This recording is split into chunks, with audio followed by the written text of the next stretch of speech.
semester, I had the opportunity to take a sociology class, and I'm super excited to share the various sociological concepts I've applied to my own life. It's been quite enlightening to see my life journey through a sociological perspective, understanding how macro-level factors like inequality, religion, immigration, generational trauma, and ethnicity influenced my upbringing and decisions.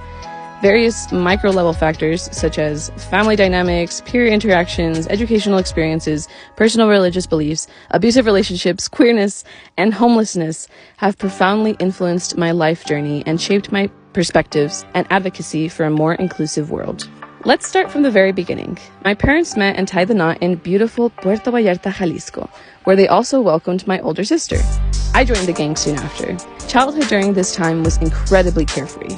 My mom and dad made sure to give us the best life they could with the information they had on hand, but our childhood was also influenced by the intergenerational trauma that our community had endured, leading my parents to raise us in a sheltered and overprotective environment. Despite this, they always showed us to keep curious minds, regardless of encouraging a world where everything scary, fantastical, and magical was censored to us.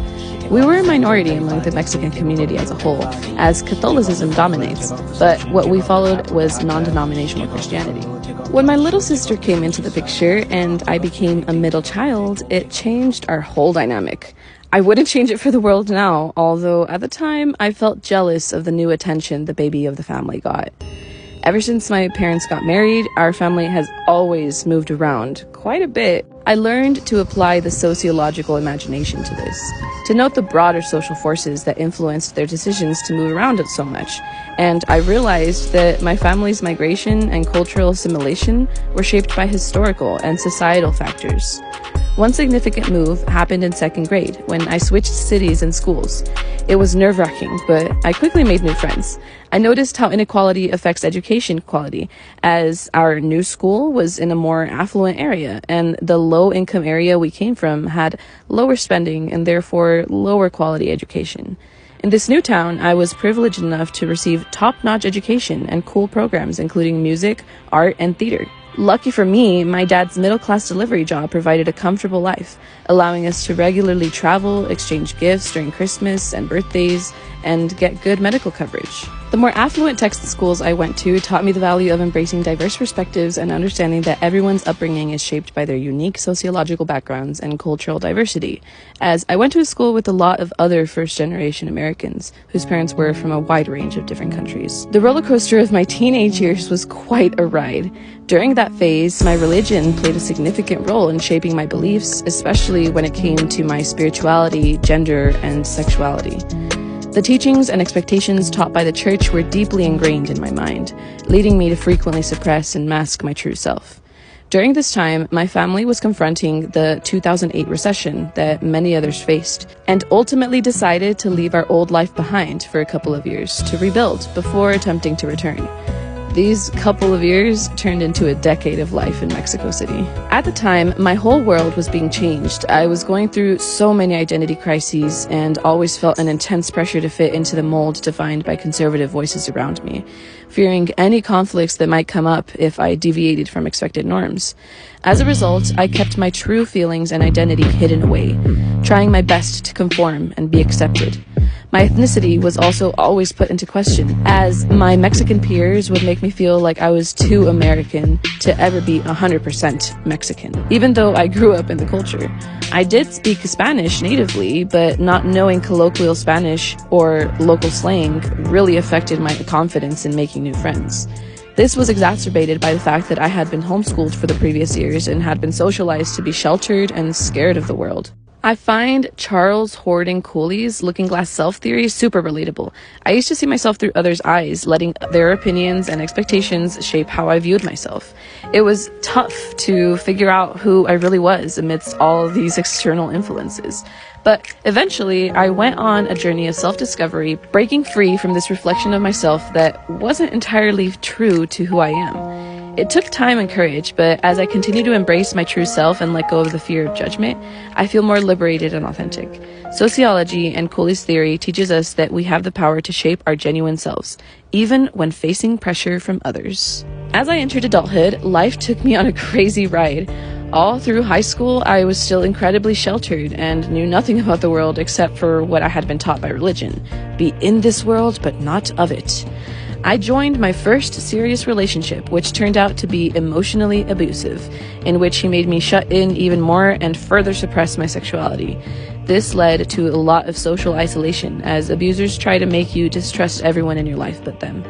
This relationship really helped me become more aware of social control and how it shaped my decision to stay, especially due to religious teachings and expectations influencing my beliefs and actions. I became an English teacher right after graduating high school, and then soon after, I decided to leave my abuser, hit the road, and travel the world full-time while teaching and doing online freelance work as a digital nomad. It was an enlightening experience, but not all smooth sailing.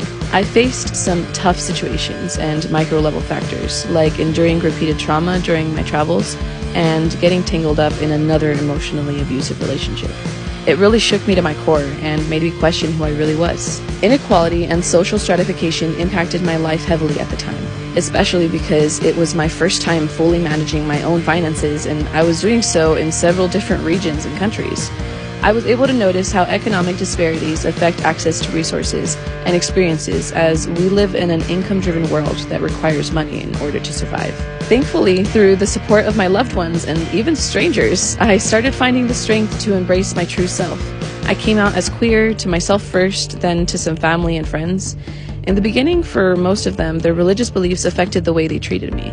I had already left the church when I started traveling, and this contributed to my social isolation and feeling like I was on my own with no help available. Traveling to different countries exposed me to global stratification and made me understand how economic and social disparities impact people worldwide. The social issues we face in the West are very similar across the rest of the world, especially where there's a centralized government in charge. After this rocky time, I decided to settle down in California and started my college education. As I matured and educated myself on 2S LGBTQIA+ issues, as well as decolonization, I felt the need to advocate for minorities online. I'm a reconnecting Mexican American and part of the disabled and queer communities, so I wanted to lift up the voices of those facing challenges because of gender, sexuality, ethnicity, and mental or physical health. After facing a situation in which I really didn't want to be alive anymore due to encountering negative attitudes and rejection because of my sexual orientation, I was able to understand social stigma and how it was revealed that these feelings of not being accepted stem from broader societal norms and prejudices against queer individuals, especially two-spirit folks. Acknowledging the systemic roots of these challenges empowers me to work towards creating a more inclusive and accepting environment for myself and others who do not feel accepted by their family or by society at large. Since becoming a college student, I've faced additional challenges, battling on and off with homelessness. At times, I've lived out of my van and relied on couchsurfing for a place to stay. Currently houseless, I'm more determined than ever to advocate for the end of wealth inequality and for access to basic human rights. As a land back advocate, I believe that everyone deserves access to the essentials we need to survive. Acknowledging the systemic roots of these challenges empowers me to work towards creating a more inclusive and accepting environment. Through sharing my experiences, I hope to contribute to making the world a better and more accepting place for everyone. This whole journey has led me to my purpose. I want to be a media creator, fighting for authentic, inclusive representation in media. I'm determined to make a difference in this cruel world which only seems to care about individual well-being over community-centered approaches to make sure we all win. The competitive colonial mindset is outdated, and it's time to spruce things up by focusing more on community. Being true to myself has taught me that overcoming life's hurdles can lead to amazing places. To achieve my goals, I'll keep sharing my story, advocate online, and continue my studies.